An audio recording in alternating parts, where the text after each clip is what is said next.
El Señor esté con ustedes. Con tu espíritu. Lectura del Santo Evangelio según San Mateo. Gloria a ti, Señor. En aquel tiempo, al llegar a la región de Cesarea de Filipo, Jesús preguntó a sus discípulos: ¿Quién dice la gente que es el Hijo del Hombre? Ellos contestaron: unos que Juan Bautista, otros que Elías, otros que Jeremías o uno de los profetas. Él les preguntó: ¿y vosotros, quién decís que soy yo? Simón Pedro tomó la palabra y dijo: Tú eres el Mesías, el Hijo de Dios vivo. Jesús le respondió: Dichoso tú, Simón, hijo de Jonás, porque eso no te lo ha revelado nadie de carne y hueso, sino mi Padre que está en el cielo. Y ahora te digo yo: tú eres Pedro, y sobre esta piedra edificaré mi iglesia, y el poder del infierno no la derrotará. Te daré las llaves del reino de los cielos. Lo que ates en la tierra quedará atado en el cielo. Lo que desates en la tierra quedará desatado en el cielo. Palabra del Señor. Gloria a ti, Señor Jesús. Dios te salve María, llena eres de gracia, el Señor es contigo. Bendita tú eres entre todas las mujeres y bendito es el fruto de tu vientre Jesús. Santa María, Madre de Dios, por los pecadores, ahora y en la hora de nuestra muerte. Amén.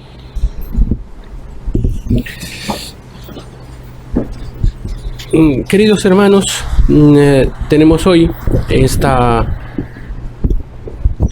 este día, el 22 de febrero, esta fiesta de la Cátedra de Pedro, y es una fiesta muy importante para nuestra fe, para nuestro amor. En la iglesia, la Basílica de San Pedro, se venera la Cátedra de Pedro. Está allá, cuando uno entra a la Basílica de San Pedro, tiene que atravesar toda la basílica desde la puerta yendo hacia adelante, pasando por el altar papal, y detrás del altar papal, ahí en un altar grande, está arriba, sostenido por unos santos padres de la iglesia, una silla. Y esa silla se llama la Cátedra de Pedro. ¿Por qué silla? Porque una persona, de ahí viene la palabra catedral. Catedral viene, ¿por qué? Porque hay un lugar donde se enseña. Y entonces la Cátedra de Pedro, donde el lugar donde enseña, no, el lugar donde enseña se llama catedral. Y el lugar donde se sienta es la cátedra, ¿vale? Y también de ahí viene la palabra catedrático. ¿Por qué? Porque el catedrático, ¿qué hace el catedrático? Enseña, ¿vale? ¿Y cómo enseña? Enseña sentado. Yo, el padre sacerdote, también podía estar allá en esa silla que todos los días nos sentamos. Es la cátedra del padre, porque el padre participa de ese poder de la iglesia, que es de abrir y cerrar las puertas del cielo. Porque el sacerdote enseña, predica, habla la palabra de Dios, también ejerce el poder del bautizo y la confesión. Y con la confesión usted abre o cierra las puertas del cielo. Qué bonito es cuando el Padre viene, te confiesa así todo fenomenal y dice: ya, te perdonan todos sus pecados, anda, vete en paz. El Padre es contento, feliz, porque es un hijo de Dios que está yéndose para el encuentro en la comunión. El penitente ya no es penitente, ya es un santo que va a ir a comulgar al encuentro de Dios. Pero cuando el Padre te dice: oiga, mira, no te voy a poder absolver tus pecados. ¡Ah! Tristeza para el padre y para el otro. ¿Pero por qué padre? Entonces ahí tú tienes que explicarle, tienes que dar una cátedra, enseñarle, ¿vale? Entonces, para que no ocurra eso, debemos escuchar el sermón, debemos escuchar a la iglesia. Por eso el Señor Dios ha instituido esta iglesia en base a una roca inabalable que se llama Pedro. Entonces, hoy tenemos esta fiesta que es la Cátedra de Pedro. No es solamente a Pedro, porque el día de Pedro ya es el 29, ¿vale? Pero hoy es la Cátedra de Pedro, que es la enseñanza de Pedro. ¿Qué es la enseñanza de Pedro? Vamos a comenzar por la lectura de San Pedro. Aquí San Pedro, ¿dónde lo has puesto? San Pedro. Queridos hermanos, a los presbíteros de esta comunidad, y yo, presbítero como ellos, testigo de los sufrimientos de Cristo. Entonces, ¿Qué está enseñando San Pedro? Está enseñando la vida de nuestro Señor Jesucristo. Ha sido testigo ocular, testigo presencial, testigo de muchos actos que nuestro Señor Jesucristo le ha confiado a San Pedro.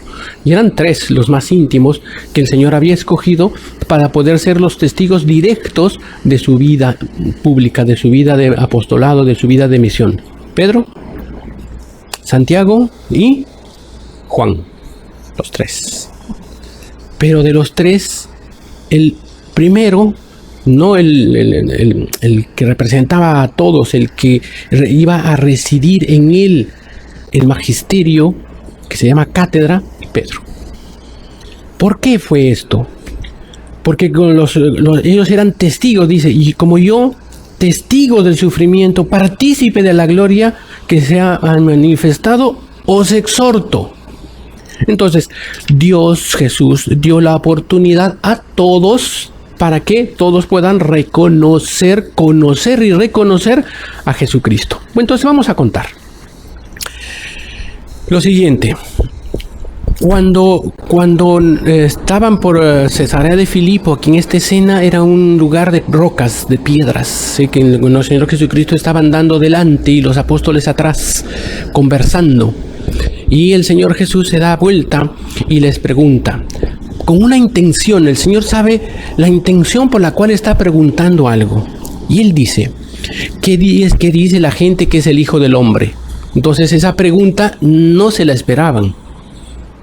El Señor Jesús les pregunta eso, ¿por qué? Porque sabe que los apóstoles están con la gente, están ahí conversando con ellos, son amigos, parientes, vecinos, con el cual han hecho su comercio de pescado o comercio, y quiere saber qué es lo que la gente, qué opinión tiene la gente del Hijo del Hombre. Y entonces todos quedan así en la pregunta media misteriosa. Y en ese montón de gente que habían discípulos de San Juan el Bautista. Entonces unos decían que ha resucitado Elías, que era uno de los profetas, o Zacarías, y otros decían que Elías, otros decían que Juan el Bautista, pero los que eran discípulos de Juan el Bautista decían, no es Juan el Bautista, porque Juan el Bautista ha señalado a otro que va a ser el Cordero de Dios que quita el pecado del mundo. Entonces no es Juan el Bautista, es otro, debe ser un Elías. Entonces así los apóstoles comenzaban a contar la opinión pública, la consideración de nuestro Señor Jesucristo como el Hijo del Hombre, y qué posición ellos estaban tomando delante de estos hechos de nuestro Señor Jesucristo. ¿Quién dice la gente que soy yo? Porque ya son 3 años que nuestro Señor Jesucristo está predicando y ha generado un concepto, una razón en la gente. Ya ha enseñado, ha hecho los milagros, ha conducido, y ahora va a dejar esas enseñanzas, no él personalmente, sino va a dejar las enseñanzas aún la cátedra de Pedro. Entonces, después de esa respuesta, nuestro Señor Jesucristo les dice a los apóstoles, ¿y ustedes? ¿Quién dicen que soy yo? ¿Qué dicen que soy yo? Entonces esa pregunta ni se la esperaban tampoco, porque todos estaban nerviosos, no sabían qué responder. ¿Por qué? No sabía. Pero San Pedro se lanza a decir esta palabra tan extraordinaria y dice, tú eres el Mesías, el Hijo de Dios vivo. Y el Señor Jesús alaba, felicita, exhorta, anima por esa respuesta, elevando a San Pedro a una consideración mayor, porque él lo dijo y tampoco supo bien cómo lo dijo. Y el Señor le aclara a San Pedro que está recibiendo dones y gracias en su corazón para que él pueda entender en la medida que pueda entender y después decir de su corazón. Dice, dichoso tú, Simón, hijo de Jonás, porque esto no te lo ha revelado nadie de carne y hueso. ¿Dónde había aprendido Pedro a decir eso? ¿Dónde habrá aprendido? ¿Quién le enseñó para que pueda decir es el Hijo de Dios vivo, el Mesías? Sino mi Padre que está en el cielo. Entonces, en una de esas revelaciones que nuestro Señor Jesucristo dice, nadie viene a mí si mi Padre no se lo permite. Y nadie va al Padre sino por mí. Entonces, ¿cuál es el objetivo de los hombres? ¿Cuál es el objetivo de la cátedra de Pedro? El objetivo de la cátedra de Pedro es enseñar al Hijo de Dios vivo. por causa del Espíritu Santo, por causa del Padre y con la confirmación del Hijo. Porque San Pedro dijo, por causa del Padre y del Espíritu Santo, que era el Hijo de Dios vivo. Y el Hijo, el Mesías, la segunda persona de Santísima Trinidad, Jesucristo, le dice, dichoso tú, porque yo te daré las llaves del cielo y de la tierra. Entonces, son tres los que concurren en esta respuesta de Pedro para confirmar la fe de los hermanos. Entonces, esta fiesta de la cátedra de Pedro es impresionantemente maravillosa y bella. ¿Por qué? Porque el Señor confirma, las puertas del infierno no prevalecerán contra ella, porque permanecerá con ella por todos los siglos de los siglos. Pero tristeza, tristeza, tristeza. Vamos a lo largo de la historia. Vamos a ver la historia de la iglesia. ¿Qué ha pasado en la historia de la iglesia? San Pedro murió, mártir. Lino murió, mártir. Cleto murió, mártir. Y así 256 años, martirios. Y después llegaron hasta los 300 años todos los papas mártires, hasta que vino la libertad de la iglesia. Constantino dejó libertad de la iglesia, ya no había esa persecución de Diocleciano, de Domiciano, de todos esos monstruos que perseguían la iglesia. Cuando elegían un papa, era certísimo que iba a morir muerto, iba a morir martirizado. ¿Por qué? Porque era persecución de la iglesia, odio a la iglesia. ¿Por qué? Porque la iglesia enseñaba la verdad y los que no gustaban de la verdad perseguían a la iglesia. Cuando alguien no gusta la verdad porque hiere sus intereses personales, persigue. Y no para hacerlo amigo o para conversar, para matar. Y eso es lo que ha pasado con los papas a lo largo de la historia. Hasta que vinieron los papas, tristeza del año 1000. Julio II. Y después los Borgias, y todo lo que ustedes saben, y todos los que ustedes también dicen, no, pero los papas han hecho esto, los papas corruptos, los papas que han tenido hijos, los papas que han comprado cosas, y los papas, sí, exacto, ha habido esos papas. No es porque el lado más débil de la iglesia es que se une el papado con el hombre. La institución del papado es una institución santa, porque el Señor Jesús dice, mi iglesia no prevalecerán, las puertas del infierno no prevalecerán contra la iglesia. Entonces, sea cual fuera el papa de esos siglos y cualquier siglo, está sustentado por la palabra de Dios, que las puertas del infierno no prevalecerán. Entonces han habido papas totalmente terribles y a nosotros nos asusta, ¿no? La forma de vida personal y de acción. Pero la doctrina de la iglesia no ha cambiado. Incluso había un historiador que se llama Ludwig von Pastor, que era protestante, y él pidió permiso en el siglo XIX, no XX, al comienzo del siglo XX, entre Papa León XIII y San Pío X. Pidió permiso para poder entrar a los archivos vaticanos y demostrar que la iglesia católica no es la verdadera. Entonces los papas, sí, tome, aquí está. Le abrieron las puertas de los archivos secretos vaticanos. Y él comenzó a estudiar la vida de los papas y él escribió ese libro, La historia de los papas, Ludwig von Pastor. Años estudiando la iglesia y mostrando qué papa hecho esto, qué papa hecho lo otro, y un desastre. Al final, Ludwig von Pastor se convirtió en la iglesia católica. ¿Por qué?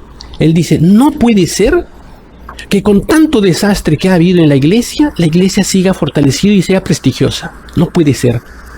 Solamente por una acción de Dios y del Espíritu Santo. Entonces la iglesia es verdadera. Entonces se convirtió en la iglesia católica. Este historiador, Ludwig von Pastor. Vayan ustedes a investigar la vida de este historiador. Pongan Ludwig von Pastor, y vean, ahí está. Entonces, la cátedra de Pedro, la enseñanza de San Pedro, ¿qué cosa es? Tú eres el Hijo de Dios vivo, el que tenía que venir al mundo para abrirnos las puertas del cielo, elevar al hombre de la condición pecadora para una condición sobrenatural angélica y así entrar al cielo. Y eso es lo que nosotros tenemos que hacer, hermanos, escuchar a la cátedra de Pedro. ¿Por qué? Porque la iglesia prevalece sobre cualquier maldad y sobre cualquier malo. Quiere la conversión del pecador, pero no quiere el pecado. Eso es lo que la iglesia quiere. Por eso manda al padre y al sacerdote para que confiese. Entonces vamos a pedir a Dios para que sustente nuestra iglesia, para que mande gracias, para que mande dones para todos nosotros y así podamos festejar con alegría esta fiesta de la Cátedra de Pedro. Y justo el día 22 de febrero, en el año 2001, tuvimos nosotros la alegría de recibir la aprobación pontificia. Y hoy recibimos con mucha alegría esta fiesta y festejamos este momento de recuerdo de 20 años que los heraldos del Evangelio están haciendo misión, apostolado. Ahora con esta pandemia no podemos visitar con la Virgen a las casas, no podemos hacer esos viajes de misión que siempre lo hacemos, etc. Pero por las redes sociales llegamos a más hogares. Y con más esperanza, con más confianza, exhortándoles a ustedes, no deje de rezar el rosario de la aurora, no deje de asistir a misa. Cuando pueda ir a confesarse, vaya a confesarse. Cuando pueda ir a recibir la comunión en algún momento, reciba la comunión. ¿Por qué? Porque las puertas del infierno no prevalecerán contra la iglesia. Ave María Purísima, sin pecado concebida, Santísima.